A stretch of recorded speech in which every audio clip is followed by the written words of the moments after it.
네, 지난 한 주 국내 증시 정말 피곤한 발걸음을 이어갔습니다. 금요일 시장도 코스피와 코스닥 일제히 하락하며 거래를 마쳤는데요.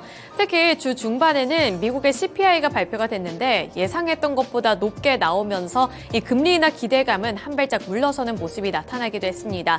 물론 주말 동안에 PPI가 발표가 되면서 어느 정도 그러한 경계 심리를 낮추기는 했습니다만 지난 한 주 동안 국내 증시는 어지러운 모습을 나타냈는데요. 이 안에서 거래 대금이 많이 몰렸던 종목군들 보시면서 오늘장 대비도 잘 해보시길 바라겠습니다. 먼저 코스피와 코스닥 살펴보시죠. 코스피와 코스닥 거래 대금이 많이 몰렸던 5가지 종목군들입니다.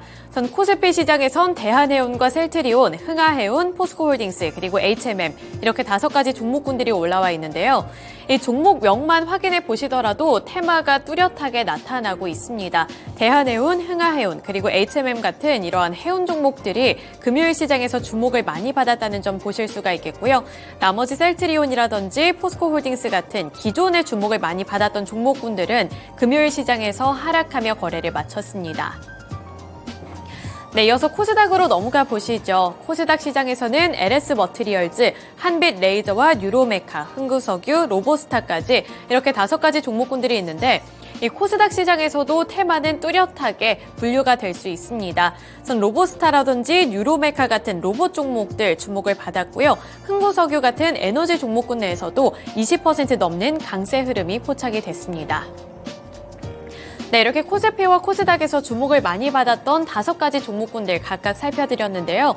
이 안에서 조금 더 이슈가 있었던 그러한 특징 종목들 자세하게 살펴보도록 하겠습니다. 먼저 첫 번째 종목으로는 해운주 그리고 에너지 관련 종목군들 확인해 보도록 하겠습니다. 홍해와 호르무즈 해협에서는 위기가 나날이 고조되고 있습니다. 특히 홍해에서는 예멘 후티 반군의 선박 공격이 잇따라 발생하고 있는데요. 여기에 지난주에는 미국과 영국이 예멘 반군 후티의 공격에 대한 대응에 나섰습니다.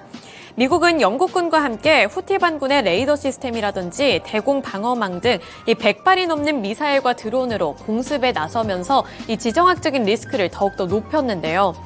이번 공습에 대해 헤즈볼라 지도자와 이란 대통령도 비판의 목소리를 높이고 있습니다. 여기에 미국과 영국에서는 후티 공격의 당위성을 강조하면서 추가 대응도 시사를 하고 있는 만큼 이 중동 지역의 리스크는 나날이 더 깊어지고 있는 상황이고요. 특히나 지난주에 주목을 끌었었던 이 미국군과 영국의 공습 작전 같은 경우 처음 있는 다국 국전의 공습이었기 때문에 귀추가 더욱더 주목되는 양상이 나타났습니다. 이에 따라서 해운 종목들 대한해운이 14.51% 올랐고요. 흥하해운이 29.89%로 상한가를 기록한 가운데 HMM이 5.41%의 상승세를 나타냈습니다. 그리고 에너지 종목군 내에서는 흥구석유가 20% 넘는 강세를 기록하면서 20.19% 오른 12,740원의 종가를 기록했습니다. 네, 이렇게 첫 번째 특징 종목 확인해 드렸고요. 이어서 두 번째 특징주 확인해 보겠습니다. 두 번째 특징주로는 개별 종목 한 가지 살펴볼 텐데요. 한빛 레이저입니다. 한빛 레이저의 주가가 금요일 시장 15% 넘게 급등했습니다. 15.34% 오른 16,620원을 기록했는데요.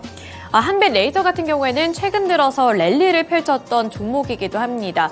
연일로 상한가를 기록해내기도 했었는데 상장 당일과 지난 8일부터 10일 동안에는 지속적인 상한가를 기록하면서 매수세가 많이 몰렸던 그러한 종목인데요. 지난 11일에는 한국거래소가 한빛 레이저를 투자주의 종목으로 지정하기도 했는데 그 이후에 이 투자주의 종목 이 지정이 해제가 되면서 다시 한번 급등하는 양상을 나타냈습니다. 따라서 한빛 레이저 같은 경우에는 지난번에 상장을 한 이후부터 지난 금요일까지의 상승률을 종합해보면 무려 245% 넘게 상승했고요.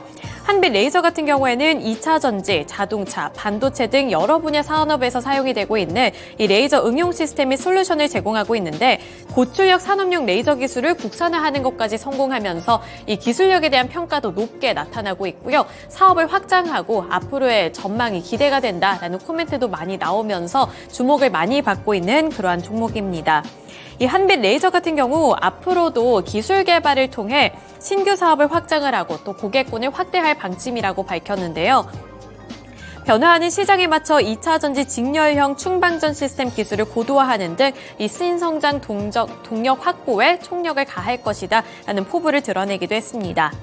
여기에 이제 투자 증권사들, 이 증권업계 전문가들도 긍정적인 코멘트를 잇따라 제시하고 있는데 대표적으로 한국투자증권에서는 한빛레이저 같은 경우 연간 매출액 대비 10% 수준의 연구개발비를 지출하고 있다며 기술력을 바탕으로 고객사와 기술 공동개발을 통해 독점적 사업을 영위하고 있다라는 점을 긍정적으로 평가했습니다. 또 한빛레이저 같은 경우 신사업 확대에 박차를 가하고 있다면서 이 신사업 부문 같은 경우 중장기적으로 봤을 때 특별한 모멘텀이 될 것이다 라고 평가를 한 만큼 이 한빛레이저도 주목을 해보시면 도움되겠습니다. 네, 이어서 세 번째 특징 종목 확인해 보도록 하겠습니다. 세 번째 특징주로는 로봇주들 확인해 보도록 할 텐데요. 로보스타 그리고 뉴로메카가 일제히 두 자릿수대 급등세를 연출했습니다. 로보스타가 16.21% 오른 33,700원을 기록했고요. 뉴로메카 같은 경우에도 20.93% 오른 46,800원의 종가를 기록해내는 모습이었는데요. 로봇주들 쪽으로는 CS 훈풍이 불어들고 있습니다. 최근 개막이 된 CS2024에서 가장 주목을 많이 받고 있는 키워드 중에 하나가 바로 이 로봇이라고 하는데요. 따라서 로봇 산업이 전 세계적으로 확산이 되고 또 더 커질 것이라는 기대감은 많이 드러나고 있는 상황입니다. 국내에서도 삼성전자와 LG전자가 본격적으로 이 로봇 사업을 육성을 하겠다라는 발언을 잇따라 내놓으면서 기대감은 더욱더 높아지고 있는 상황인데요. 우선 삼성전자 측은 CS2024 기자간담회를 통해 이 상용 로봇 시장에 진출하겠다고 공식 발언을 꺼내 들었습니다. 이미 B2B로 판매를 시작을 해서 실버타운 쪽에서는 걷기와 보행에 활용이 되고 있다는 점을 드러냈는데요. 이제는 B2C 기업 소비자 거래까지 시작을 할 것으로 보이는데 삼성전자 같은 경우 그동안 돌봄 로봇이라든지 지능형 로봇, 가사 보조 로봇 등의 시제품을 선보였는데 아직 실제 제품을 출시한 적은 없었습니다. 하지만 이번에 공식적인 발언이 이렇게 나옴에 따라서 앞으로 상용화될 것이라는 기대감은 더욱더 높아지고 있고요. LG전자 같은 경우에도 로봇에 대한 관심을 꺼내 들었습니다. LG전자의 조주환 사장은 로봇 기업에 대한 인수합병을 검토 중이라고 밝히면서 로봇은 5년 뒤에는 확실한 미래가 될 것이라고 말했고요. 로봇의 발전 방향을 주시하고 지분 투자 및 M&A 가능성도 열어두겠다라고 밝혔습니다. 이렇게 LG전자와 삼성전자에서 가시적인 움직임을 나타내면서 투자자들의 관심도도 더욱더 높아졌고요. 증권업계 전문가들도 이 로봇 시장에 대해서 긍정적으로 평가하고 있는 만큼 로봇 종목들을 향해서도 꾸준한 관심 필요해 보입니다. 네, 이렇게 코스피와 코스닥, 정규장에서 주목을 받았던 특징 종목들 알아봤는데요. 이어서 시간의 거래로 넘어가 보겠습니다. 시간의 거래에서 상승했던 종목군들 동방, 인터지스, 유니트론텍, 로보티즈와 3기 EV까지 확인해 보실 수 있는데요. 이 안에서 동방과 인터지스가 일제히 시간의 상한가를 기록했습니다. 동방 같은 경우 9.96% 오른 2,595원을 기록했고요. 인터지스가 9.84%의 상승세를 나타냈습니다.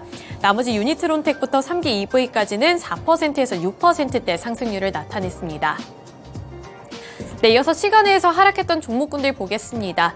시간에서 하락했던 종목군들 보시면 에이프로젠이 9% 넘는 하락세를 기록하면서 하한가를 기록했고요. 한빛레이저, 엑셈, NP, 이렌시스까지 일제히 시간의 거래에서 하락하는 모습이었습니다. 네, 이렇게 종목군들 살펴드렸는데요. 시간의 거래에서의 특징 종목들도 조금 더 자세하게 살펴보도록 하겠습니다. 먼저 첫 번째 테마 종목으로는 동방과 인터지스 함께 살펴보도록 하겠습니다. 이 동방과 인터지스 같은 경우에는 미국과 영국이 후티 근거지 공습 개시 소식에 물류 종목들이 상승을 해주면서 시간의 거래에서 강세를 기록을 했는데요.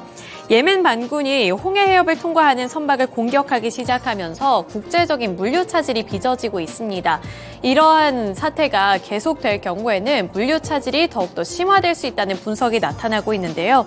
특히 홍해 해협 운항 중단 사태가 장기화될 경우에는 중동과 유럽행 해상 운임 인상이 예상이 되고 있는 상황입니다. 이와 관련해서 한 언론사의 현재 홍해에 나가 있는 선장과의 인터뷰 내용을 살펴보시면 현재 무장 요원이 경계 중에 있고 보안 레벨이 3등급까지 올라갔다고 하는데요. 이 보안 3등급은 최고 경계 상태라고 보시면 되겠습니다. 이는 국제해사기구와 국내법에 따라 여러 가지 조치를 취해야 하는 만큼 이 안에서의 리스크가 상당하다라는 점을 보실 수가 있겠고요. 그리고 물류 차질이 빚어지게 될 경우 해상 운임도 높아질 수 있기 때문에 이러한 부분들이 우려감을 더욱더 키우고 있다고 보시면 되겠습니다. 특히 이 항로가 중요한 이유도 좀 보셔야 할 것 같은데요. 홍해 항로 같은 경우에는 한국 자동차라든지 배터리 등 이러한 핵심 산업을 수출할 수 있는 길이기 때문에 이 부분에서 걱정은 더욱더 커지고 있는 상황이고요. 호르무즈 항로 같은 경우 국내에 필요한 원유와 천연가스 수입 경로이기 때문에 에너지에 대한 그러한 우려감도 더욱더 깊어지고 있는 상황입니다. 이러한 부분을 체크해 보시면서 물류 관련 종목들의 주가 향방도 함께 확인해 보실 필요가 있어 보입니다. 네, 다음 특징주 확인해 보겠습니다. 다음으로는 로봇주들 확인해 볼 텐데요. 앞서서 정교장에서도 로봇 종목들이 강세를 기록을 했는데 시간의 거래에서도 이렇게 유니트론텍이라든지 로보티지 같은 로봇 종목들이 추가적인 상승세를 나타냈습니다. 유니트론텍이 6.69% 상승했고요. 로보티지가 6.12%의 상승세를 나타냈는데 앞서서 설명을 해드린 것처럼 CS2024에 대한 기대감도 상당히 높게 책정이 되고 있고요. 삼성전자 그리고 LG전자가 잇따라 발벗고 이 산업을 육성하겠다라고 나서면서 기대감은 더욱더 높아지고 있습니다. 특히 LG전자 쪽에서 M&A를 검토를 하겠다라는 공식 발언을 꺼내들었다는 점이 투자 심리를 개선시켰다는 점 체크해 보셔야겠고요. 시간의 거래에서 로봇 종목들이 또 한 번 상승해줬던 만큼 오늘장에서도 연속성을 갖고 상승해줄 수 있을지 여부도 체크해 보셔야겠습니다. 네, 이렇게 시간의 거래에서 주목을 받았던 특징 종목들까지 함께 알아봤고요. 정교장에서 주목을 받았던 종목들도 알아봤습니다. 이어서 미국 증시에서는 어떠한 특징 종목들이 있었을지 미국 증시 특징 종목 확인해 보시죠. 다음으로 미국 증시의 특징 종목들입니다. 지난주 금요일에 뉴욕 증시는 혼조세로 거래를 마쳤는데요. 예상보다 PPI가 CPI 대비해서 봤을 때는 예상치를 하회하게 되면서 물가지표 다시 한번 혼재된 양상 속으로 들어갔습니다.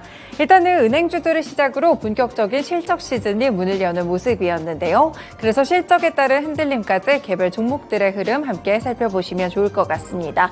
앞서 보신 대로 나스닥 종합지수 그리고 S&P 500지수 소폭 상승했고요. 다우 산업지수가 하락하면서 거래를 마쳤습니다. 네, 첫 번째 특징 종목 가보실까요?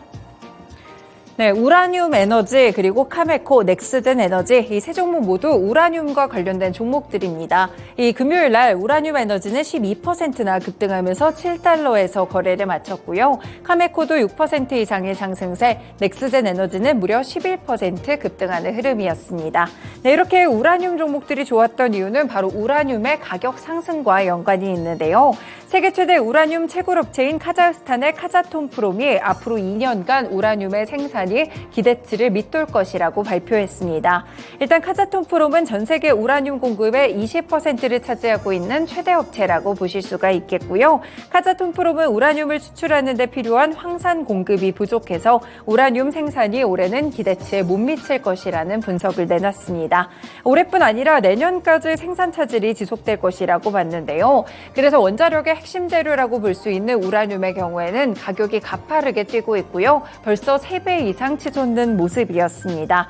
다만 우라늄 가격이 원자력 발전에서 차지하는 비중 자체는 극히 적기 때문에 그 충격으로 수요가 줄어들 가능성은 없다고 평가를 하고 있는데요. 이렇게 미국 증시에서 우라늄 관련 종목들의 급등세가 함께 나타났습니다. 국내에서는 원전 관련 종목으로 함께 체크해 보시죠. 네, 보시면 보성하우텍 그리고 한전 KPS, 에너토크, 두산 에너빌리티 같은 종목들이 있을 것 같은데요. 원전 관련 종목들 일단 지난주에는 혼재된 흐름을 기록했습니다. 최근에 좀 주목을 받지 못했던 섹터기도 했었는데요. 우라늄의 이런 에너지 가격 상승과는 또 어떤 연관성이 나타나게 될지 국내 증시의 원자력 관련 테마들도 주목해 보시길 바라겠습니다. 네, 미국 증시의 두 번째 특징 종목들은 바로 은행주들입니다. 은행주들을 시작으로 실적 시즌이 본격적으로 문을 열었는데요. 4대 은행의 대형은행 실적들이 일제히 발표가 됐고요. 주가 자체는 약간씩 좀 흐름이 엇갈리는 양상이었는데 대체적으로는 하락하는 움직임을 함께 기록했습니다. 먼저 JP모간 체이스 0.7% 하락했고요. 뱅크 오브 아메리카가 1% 하락세, 웰스파고가 3%로 가장 크게 밀렸고요. 그 외에 시티그룹의 경우에는 1% 이상 상승하는 흐름들이 나타났습니다.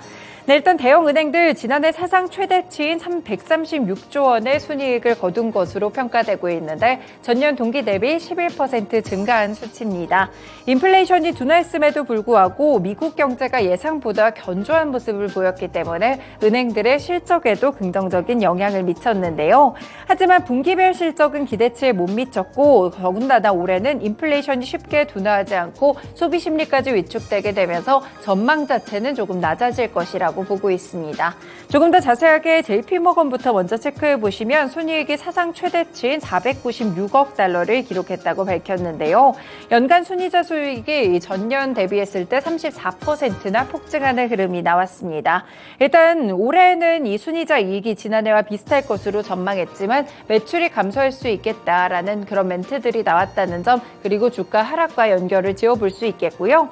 시티그룹의 주가를 보시면요. 이 시티그룹의 경우 실적은 4분기에 18억 달러의 손실이 났습니다. 14년 만에 최악으로 실적이 나온 것인데요. 그렇지만 좋지 않은 실적에도 불구하고 10% 정도의 전체 인력에 감원을 하겠다라는 부분들이 전해지자 비용 절감에 포인트를 두면서 시티그룹은 오히려 상승세를 기록하며 52달러 선에서 거래를 마쳤습니다.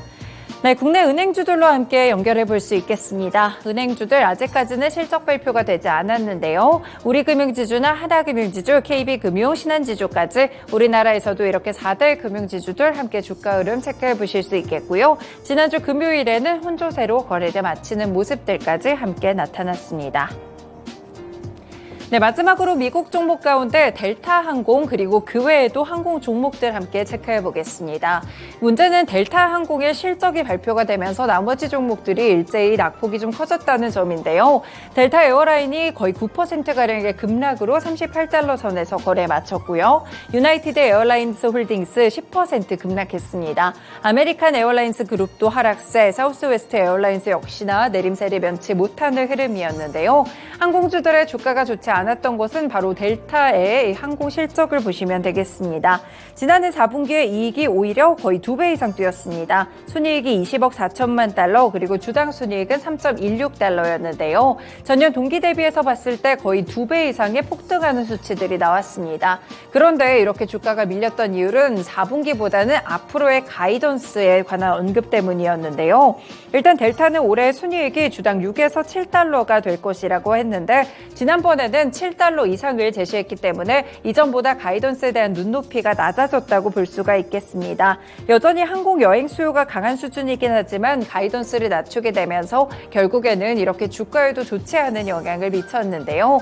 국내에서도 항공주들 실적과 같이 연결해 볼 수 있겠습니다. 국내 종목들 보시죠. 네, 국내에는 티웨이 항공, 진에어, 대한항공, 에어부산 여러 가지 종목들이 있는데요. 물론 이렇게 저비용 항공사들 위주로 함께 체크해 보셔도 괜찮을 것 같고요. 네, 다만 이 항공주들이 미국 증시에서 좋지 않았지만 대한항공의 경우에는 개별적인 이슈 흐름까지 안고 있습니다. 지금 EU 경쟁 당국에서 합병을 승인받을 수 있다는 보도가 주말 중에 로이터 통신을 통해서 나왔기 때문에 대한항공과 아시아나항공의 주가 흐름의 경우에는 개별적인 이슈까지 동반해서 체크해 보시길 바라겠습니다. 네, 이렇게 미국 증시에서 국내 증시 종목들까지 함께 연결해 드렸습니다. 지금까지 증권통투자 업데이트였습니다.